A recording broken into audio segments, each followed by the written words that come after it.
We're starting out today's show with a walk in the back streets of Paris, heading towards the Palais-Royal. Behind, on Rue de Beaujolais, is a very interesting neighborhood. There's the Bibliothèque Nationale, which is the National Library of France. And we're in the neighborhood of the Bourse, which is the stock exchange, and there's some financial offices nearby. Nearby you'll find several shopping arcades, including the Galerie Vivienne that was built in the early 19th century.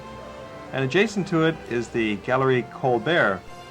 This gallery is typical of about a dozen such galleries that are found throughout Paris. It's an indoor shopping mall that dates back to the late 19th century. Just like today we have covered shopping malls, we thought we had invented something new in the modern age, but no, they really got their start here in Paris over 100 years ago.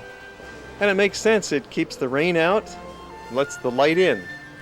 There are several other panorama passageways in the neighborhood in the second arrondissement, and it lends a certain aura and charm to the neighborhood. And now we're going to enjoy an extended visit into the Palais-Royal. It's a place for strolling, for exercise, for meditation. These splendid gardens have a fascinating history. They got their start back in 1624. This is part of the original palace built by Cardinal Richelieu in the early 17th century. He expanded the mansion into the Cardinal's Palace and had his favorite architect Mercier come and construct this great edifice for him. Richelieu was the great power behind the throne in those days. He was the first minister of France, and until 1642, when he died, he essentially ruled the country. Nowadays, you don't have to be a royal to enjoy the Palais-Royal. It's open to us common folk.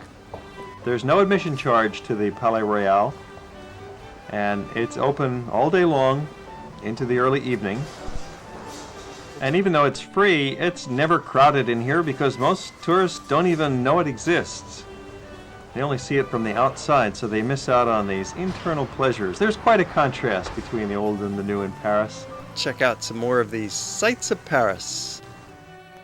Like many places now, they have an open-top bus, which is fun to ride around in, especially on a lovely day like this. We get on the bus in Paris. In some cities it's walking tours, and in Paris we also have additional walking tours. But to really see this city, it's a huge spread out urban metropolis. You need to ride the bus, so our guide takes us around and tells us about the attractions. The Louvre is so huge you drive through it several times just to get to the other side. Later in the program we'll be taking a walking tour of the Louvre. Another bridge, the Pont des Arts, leads to the French Institute. This is in a royal academy where they maintain the purity of the French language, among other things. We'll be driving now along the banks of the Seine River, past some more of the great landmarks of the city. Much of Paris is neoclassical in its style.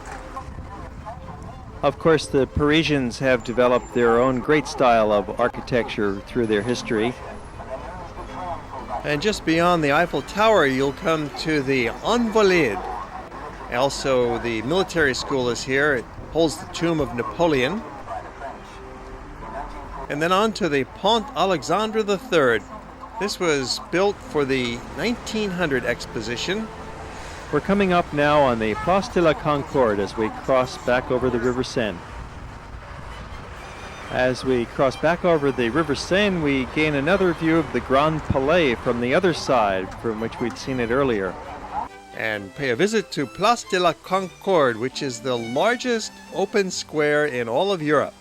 You see the beautiful fountains. You might recognize this from the great film An American in Paris. Gene Kelly was dancing in these fountains, or at least a Hollywood replica of them. Gabriel's two famous mansions, the Crillon Hotel and the Naval Ministries, flank the side of the Place de la Concorde as we look down Rue de Rivoli. As we head up the avenue towards the beautiful Church of the Madeleine. This was built on the orders of Napoleon. It looks very much like a Greek temple, most unusual for a Catholic church to be built in this way. Normally there'd be a large dome and such. This is the middle of the business district of Paris. It's the first arrondissement, This general neighborhood truly is shopper's heaven because you've got all kinds of things to choose from. There's some bargain boutiques behind the department stores. There's some very fancy and expensive boutiques in front of the department stores. And there's sporting goods shops, there's shoe stores, postcard racks, and you'll find a lot of restaurants nearby as well. Elsewhere in the city, you'll find neighborhoods devoted to such things as antiques and stamp shops. There's several important flea markets. The other big department store here is Printemps, which is just next to Galeries Lafayette. They have a restaurant up on the roof. And we get off the bus now and then and stretch our legs and look at some beautiful sights, such as the Church of Saint-Étienne-du-Mont, a very late Gothic, Renaissance-style church with Baroque overtones. Well, after the bus tour, we're ready to take a break and have some refreshments, so we stopped into a nearby cafe for some hot chocolate. Yes, this is in the month of September, and it was a little cool, perfect temperature really. It was not cold, but up on that open-top bus, it was a little cool, so this hot chocolate really hits the spot. And then a pastry break at Dalwyo, one of the great pastry shops in Paris. Well, we're on vacation, so it's a great time to splurge and enjoy some of these decadent sweet treats. It's really worth it. That's €1. Oh, this is good. Oh, Yes. Prim. As we head into one of the great temples of culture, the Louvre Museum. There is just so much to see inside the Louvre Museum. There's a million objects of art on display. It would take you years if you wanted to carefully study every piece, but of course we don't have that sort of time. Michelangelo's Dying Slave is one of hundreds of statues. Other little statues will delight you. There's Hellenistic bronzes, there's ancient Egyptian. The Louvre has got everything. The most famous work of art in the world is here. It's a lot smaller than you might think when you finally get there. Oh yes, everybody comes in flocks to see the Mona Lisa and the Winged Victory and Venus de Milo. Those are the holy trinity of the Louvre Museum, but there are of course thousands more objects to see inside the Louvre. It's become the world's largest museum of fine arts. We usually stay inside the Louvre for about 3 hours in our visit. It's impossible to see it all on one trip though. The Egyptian collection and the Roman antiquities alone make a full afternoon of viewing. So it's best to divide your visit up maybe to a morning visit and take a break, come back the next day in the afternoon and see a little bit more. And the Grand Gallery, it's the longest art gallery in the world, containing particularly pieces from the Italian Renaissance. There's a strong collection of classical Greek sculpture in the Caryatid Gallery, and it got its name from 4 monumental statues that are carved on the side balcony. This is the former Great Hall of the old Louvre Palace. The works shown here are from the end of the 5th to the 4th century BC. These statues are much more lifelike than anything that had come before. The Venus de Milo, the absolute personification of the Greek ideal of female beauty, standing in all her grandeur, larger than life size here at the Louvre, up on her pedestal, the same place you want to put your woman, up on her pedestal.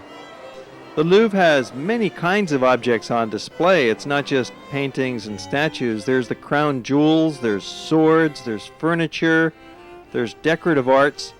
There's more things than you'll ever see in your lifetime, even if you visited this museum every time you went to Paris.